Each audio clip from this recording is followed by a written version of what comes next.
Today we will discuss about vector product. इसे cross product भी बोलते हैं, क्रॉस प्रोडक्ट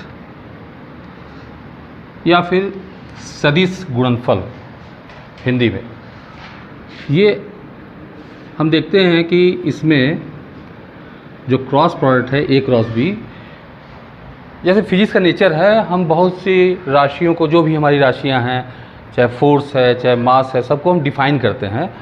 उसी तरह से फिजिक्स में भी बहुत सी राशियां ऐसी हैं जिनको हम दो वेक्टर के वेक्टर प्रोडक्ट के फॉर्म में रिप्रेजेंट कर सकते हैं। अभी हम एग्जांपल देखेंगे तो ये डिफाइन कैसे है, फिजिक्स में जैसे डिफाइन करने का सिस्टम, इसको कैसे डिफाइन करते हैं। तो A cross B equal to A B sine theta into eta. A B sine theta इसका मैग्नीट्यूड है इस वेक्टर का, ईटा डायरेक्शन है। ईटा क्या होता है? वो प्लेन जो ए वेक्टर और जिसमें ए वेक्टर और बी वेक्टर दोनों वेक्टर होते हैं, ए वेक्टर एंड ये बी वेक्टर दोनों होते हैं, जो प्लेन कंसर्न करता है उसके परपेंडिकुलर डायरेक्शन होता है और राइट हैंड स्क्रू रूल से डिटरमाइन किया जाता है। राइट हैंड स्क्रू रूल का मतलब, फिर से देखते हैं इसको, हम ये बोल रहे थे कि ए क्रॉस बी करने पर जो वेक्टर मिलता है उसका जो मैग्नीट्यूड है वो ए बी साइन थीटा होता है। तो इसमें जो थीटा एंगल है वो दोनों ही वेक्टर के बीच में स्मॉलर एंगल है, जो छोटा वाला एंगल है स्मॉलर एंगल थीटा है। और ईटा एक ऐसा वेक्टर है, यूनिट वेक्टर, ईटा एक यूनिट वेक्टर है, एक ऐसा यूनिट वेक्टर है जो ए वेक्टर और बी वेक्टर को कंटेन करने वाले प्लेन के परपेंडिकुलर होता है और राइट हैंड थंब रूल से इसे हम डिटरमाइन कर सकते हैं। तो राइट हैंड थंब रूल से डिफाइन कैसे करेंगे कि अगर हम ए से बी की ओर टर्न करें, वेक्टर को ए से बी की तरफ टर्न करें, तो राइट हैंड स्क्रू रूल बोलता है वो टर्न करने पर जो स्क्रू है आगे की तरफ जाएगा, यानी उसका डायरेक्शन अंदर की तरफ होगा। तो इट मीन्स इस कंडीशन में ए क्रॉस बी का जो डायरेक्शन, ए क्रॉस बी, ए से बी को टर्न करना है, छोटे वाले एंगल होते हुए टर्न करना है, turning through the smaller angle. तो टर्न करने पर राइट हैंड स्क्रू रूल लगाना है। तो टर्न करने का डायरेक्शन हम ऐसे कर्ल करके बताएंगे ए से बी की तरफ छोटा एंगल होते हुए। तो ये जो अंगूठा है, थंब का जो डायरेक्शन है वो ए क्रॉस बी वेक्टर के डायरेक्शन को बताएगा। इट मीन्स ईटा वेक्टर का डायरेक्शन वो होता है। तो सपोज ये एक्स एक्सिस है, ये वाई एक्सिस और ये जेड एक्सिस है। तो अगर हम इस डायरेक्शन में ए वेक्टर होता, इस डायरेक्शन में बी वेक्टर होता, तो ए क्रॉस बी अगर करते तो ए क्रॉस बी मीन्स ए से बी के बीच में होते हुए जाएंगे थ्रू 90 डिग्री, ये स्मॉलर एंगल ही 270 डिग्री है। तो ये इसे ऐसे जाएंगे। तो राइट हैंड थंब रूल ये बोलता है, राइट हैंड थंब रूल से हम कर्ल करेंगे, इसको कर्ल करेंगे ए से बी को घुमाने के डायरेक्शन में। तो जो अंगूठा है, थंब है, यानी वो जो परपेंडिकुलर है दोनों ही वेक्टर के, वो outward direction, normally outward to the plane of the board, black board हो जा रहा, वो उसका डायरेक्शन होगा। तो ये ईटा का डायरेक्शन होता है। सब देख रहे हैं कि अगर एक वेक्टर इस डायरेक्शन में, बी इस डायरेक्शन में होता, तो जेड एक्सिस के डायरेक्शन में ए क्रॉस बी का डायरेक्शन होता। तो इस तरीके से हम डायरेक्शन को डिफाइन करते हैं।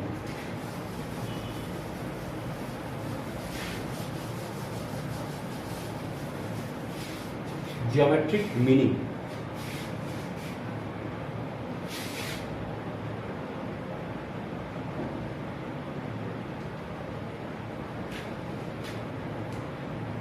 सर ज्योमेट्रिक मीनिंग ये है, अगर सपोज ये ए वेक्टर है और ये बी वेक्टर और ये एंगल है उनके बीच का स्मॉल एंगल थीटा। तो ए बी को साइड लेते हुए, एडजेसेंट साइड लेते हुए पैरेललोग्राम ड्रॉ करते हैं। तो ए क्रॉस बी, इस पैरेललोग्राम जो एरिया होता है वो होगा बेस इंटू हाइट। तो बेस तो ए है, हाइट ये थीटा है, ये भी थीटा होगा। तो यहाँ से परपेंडिकुलर ड्रॉ करेंगे, ये बी है, मैग्नीट्यूड बी है, ये बी साइन थीटा होगा, A B sine theta. It means A और बी दोनों को एडजेसेंट साइड लेकर के जो पैरेललोग्राम हमें बनेगा, उस पैरेललोग्राम का जो एरिया होगा, एरिया उस पैरेललोग्राम का, पैरेललोग्राम, तो उस पैरेललोग्राम का एरिया ए क्रॉस बी के मैग्नीट्यूड के बराबर होगा। और जो ए क्रॉस बी का जो डायरेक्शन होगा वो वही राइट हैंड थंब रूल से देखेंगे इसको। तो अगर हम कर्ल करें अपनी उंगलियों को, ए से बी की तरफ से कर्ल करते हैं, तो हम हमारा इधर इशारा कर रहा है, इट मीन्स जो ए क्रॉस बी का जो डायरेक्शन होगा यानी unit vector A cross B equal to area of parallelogram into eta unit vector. तो ईटा जो वेक्टर है is in the direction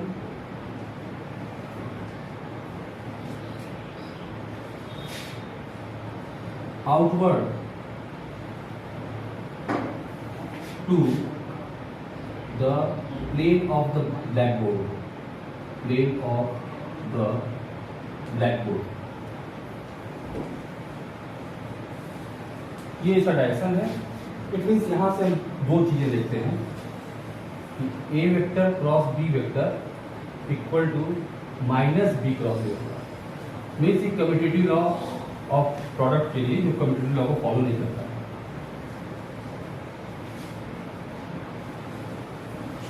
second चीज ये देखते हैं कि I vector cross I vector अगर हम करते हैं यूनिट वेक्टर, तो ये equal to 1 into cos sorry sine 0 degree sine theta होता है इंटू यूनिट वेक्टर ईटा। तो I cross I unit vector eta, तो यहाँ पर ये 0 वेक्टर हो जाएगा, I cross I 0 vector. It means eta एक ऐसा यूनिट वेक्टर है जिसका मैग्नीट्यूड तो 1 है लेकिन उसका डायरेक्शन आर्बिट्रेरी है। उस डायरेक्शन को हम अपनी इच्छा से कहीं भी ले सकते हैं क्योंकि इसका मैग्नीट्यूड 0 है। ये किसी भी वेक्टर के साथ प्लस माइनस कुछ भी होगा तो उस वेक्टर में परिवर्तन नहीं कर सकता और क्रॉस करेंगे तो 0 आएगा।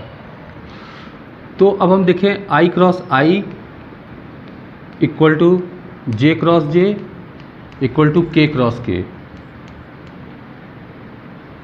Equal to 0। लेकिन दूसरे का देखा जाए आई क्रॉस जे क्या होता है, तो इसमें आई जे के ये इस ऑर्डर में क्लॉकवाइज ऑर्डर में लेते हैं। कैसे? तो आई क्रॉस जे करेंगे और ऐसे भी देखें, ये आई ये जे फिर ये के। तो आई क्रॉस जे करेंगे तो राइट हैंड थंब रूल से इसको हम के कैप कहेंगे। तो I cross J equal to के कैप। लेकिन वही जे क्रॉस आई अगर होगा तो जब हम जे क्रॉस आई करेंगे तो हम ऐसे कर्ल करेंगे तो ये अंदर की तरफ जाएगा, तो वो माइनस जेड का डायरेक्शन होगा, that is equal to minus K. Similarly J cross K इसी ऑर्डर में आ रहा है। आई क्रॉस जे करेंगे तो के आएगा और वही जे क्रॉस आई करेंगे तो माइनस के आएगा। जब अपोजिट जाएंगे तो माइनस होगा, मतलब क्लॉकवाइज डायरेक्शन में देखना है। तो जे क्रॉस के करते हैं तो वो आई आता है इक्वल टू आई कैप। वहीं अगर के क्रॉस जे करेंगे तो माइनस आई कैप। सिमिलरली अब के क्रॉस आई करते हैं, के क्रॉस आई तो के हुआ क्रॉस आई मीन्स हम क्लॉकवाइज डायरेक्शन में जा रहे हैं तो just next vector j cap होगा इक्वल टू जे कैप। लेकिन वहीं इसका अपोजिट लेंगे इंटू के कैप, ये equal to minus j cap. अब एक क्रॉस प्रोडक्ट पर न्यूमेरिकल देखेंगे। Suppose a vector is given 2i cap plus 3j cap minus k cap and b vector equal to 3i cap minus k cap. We have to find out vector a cross vector b। तो cross करने का तरीका वही multiply जैसा ही है, distributive law को follow करता है। क्रॉस प्रोडक्ट डिस्ट्रीब्यूटिव लॉ को फॉलो करता है। इट मीन्स हम 2i कैप जो देख रहे हैं, 2i कैप बारी बारी से तीनों में मल्टीप्लाई हो जाएगा। 2i cap 3i cap 2i cap minus k cap. तो 2i कैप को मल्टीप्लाई करेंगे 3i cap minus k cap से, प्लस इसी तरह से 3j कैप को मल्टीप्लाई करेंगे 3i cap minus k cap से, और माइनस k कैप को मल्टीप्लाई करेंगे 3i cap minus k cap से। तो यहाँ से i क्रॉस i इसका क्रॉस होगा, सब क्रॉस है यहाँ क्रॉस। तो यहाँ i क्रॉस i 0 होता है। i क्रॉस k क्या होगा, पहले बना लेते हैं i j k। तो आई क्रॉस के, तो आई क्रॉस के हमें जाना पड़ रहा है ऐसे, इस रास्ते से होते हुए जाना पड़ रहा है, यानी एंटी क्लॉकवाइज, तो माइनस जे हो जाएगा, तो -2 माइनस जे कैप। फिर यहाँ से देखते हैं +3 जे कैप 3 आई कैप, 3 3 9, और जे क्रॉस आई क्या होगा, तो जे क्रॉस आई वो एंटी क्लॉकवाइज डायरेक्शन में, तो -k होगा, -k कैप के -3 जे क्रॉस के, जे क्रॉस के आई होगा क्योंकि क्लॉकवाइज जा रहे हैं, आई कैप -3 के क्रॉस आई, तो के क्रॉस आई करेंगे क्लॉकवाइज, हम लोग क्लॉकवाइज जा रहे हैं, जे होगा 3 जे कैप माइनस ये प्लस होगा, के क्रॉस के 0, इट मीन्स ये हो गया 2 जे कैप -9 के कैप और -3 आई कैप -3 जे कैप, 3 जे 2 जे -3 जे 3 आई, तो -3 आई -j -9 के कैप, ये क्रॉस प्रोडक्ट का वैल्यू हो गया। डिटर्मिनेंट मेथड है, determinant method to cross 2 vectors.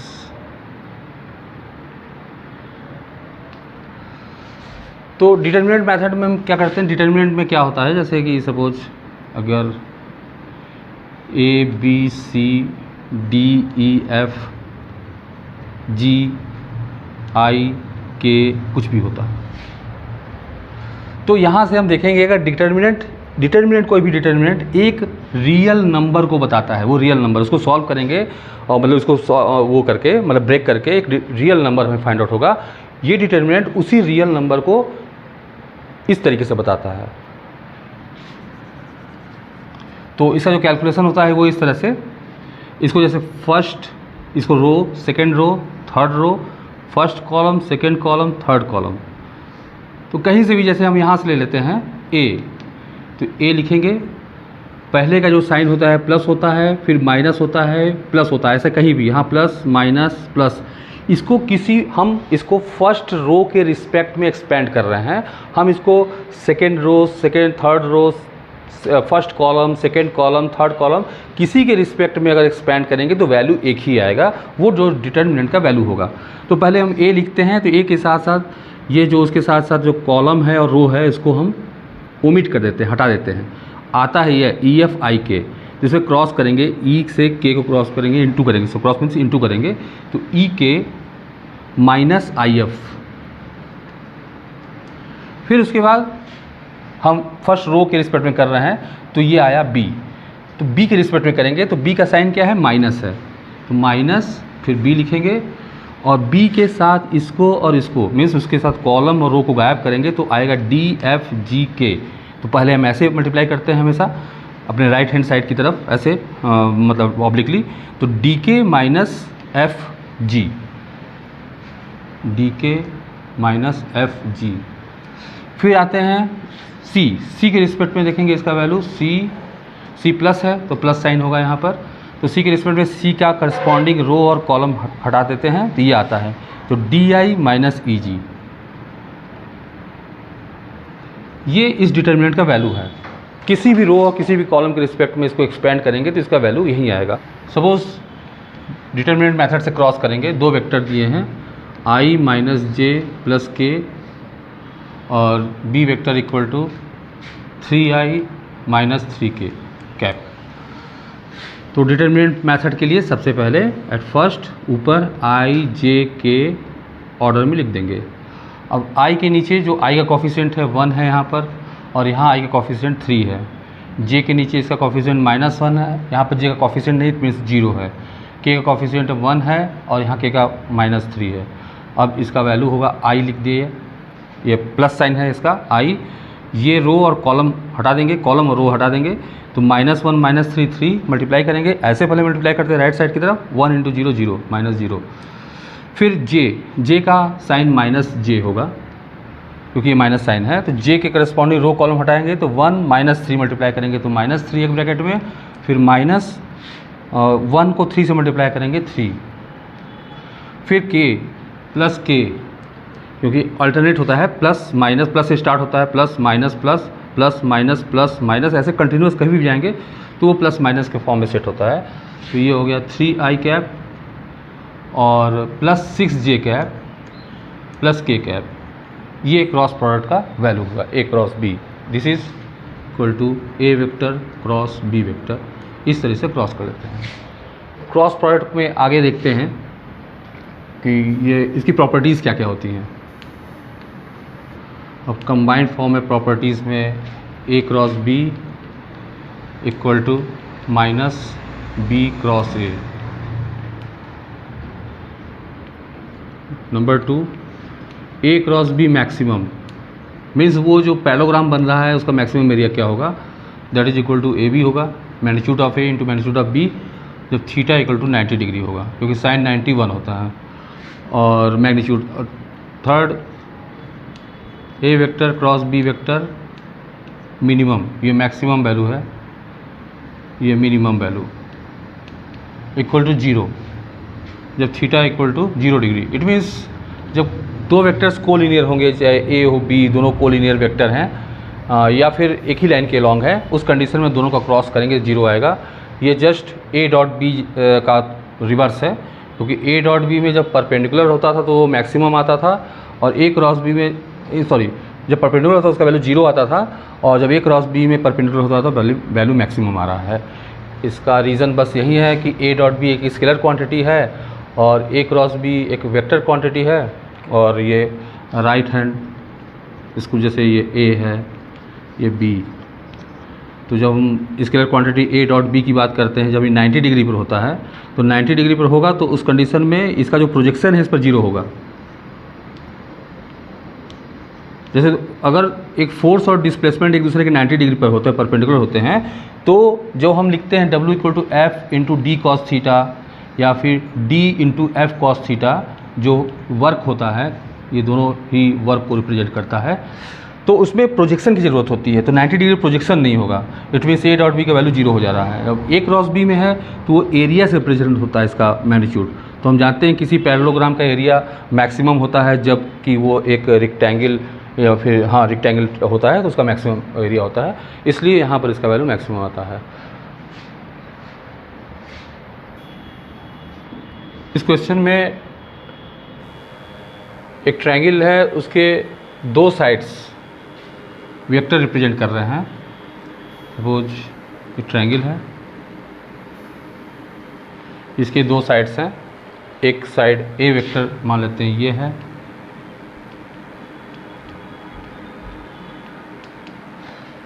Calculate the area of the triangle determined by two vectors.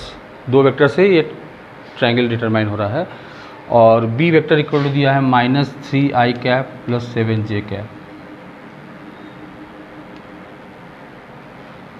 तो अगर हम इसको पैरेललोग्राम में कन्वर्ट करते हैं तो एरिया ऑफ पैरेललोग्राम क्या होता है, area of parallelogram base into height, यानी A B sine theta, A B sine theta. A vector ये, यानी इसका मतलब हो गया कि ए क्रॉस बी का magnitude, vector A cross vector B का मैग्नीट्यूड ही एरिया रिप्रेजेंट करता है पैरेललोग्राम। और पैरेललोग्राम में ये जो डायगोनल है इसको दो इक्विलैटरल कॉन्ग्रुएंट ट्रायंगल में डिवाइड करता है, इसलिए इन दोनों के एरियाज बराबर होंगे, एरियाज विल बी इक्वल। तो ये ट्रायंगल का एरिया निकालना होगा इससे, तो area of triangle 1/2 times magnitude of A cross B, यानी जो पैरेललोग्राम का एरिया था उसका हाफ कर देंगे तो हमें इस ट्रायंगल का एरिया मिल जाएगा। इस क्वेश्चन में हमें प्रूव करना है, prove that vectors A B and C, तीन वेक्टर दिए हैं, form a right angle triangle, means ये राइट एंगल ट्रायंगल फॉर्म करते हैं, ये प्रूव करना है। तो इसके लिए किसी भी दो वेक्टर का अगर डॉट प्रोडक्ट 0 हो जाता है, कोई भी दो वेक्टर का 0 हो जाएगा, वैसे मतलब एक दो ही वेक्टर का 0 हो सकता है और किसी और का 0 नहीं होगा, क्योंकि एक ट्रायंगल में एक ही राइट एंगल हो सकता है। तो किसी दो का हम ऐसे अंदाज भी लगा सकते हैं कि इसको डॉट करके देखें शायद ये हो जाए। तो ए डॉट सी करते हैं, तो डॉट करेंगे तो 3 2 जा 6, आई डॉट आई वन होता है, जे डॉट जे वन होता है, के डॉट के वन होता है, आई डॉट जे जीरो होता है, जे डॉट आई, मतलब अलग अलग यूनिट वेक्टर्स का जीरो होता है डॉट करने पर, और एक ही यूनिट वेक्टर का वन होता है। तो 6 हो गया, -2 -4 that is equal to 6 - 6 equal to 0। It means A is perpendicular to C, perpendicular to C. Proof हो गया कि ये एक राइट ट्रायंगल बना सकता है।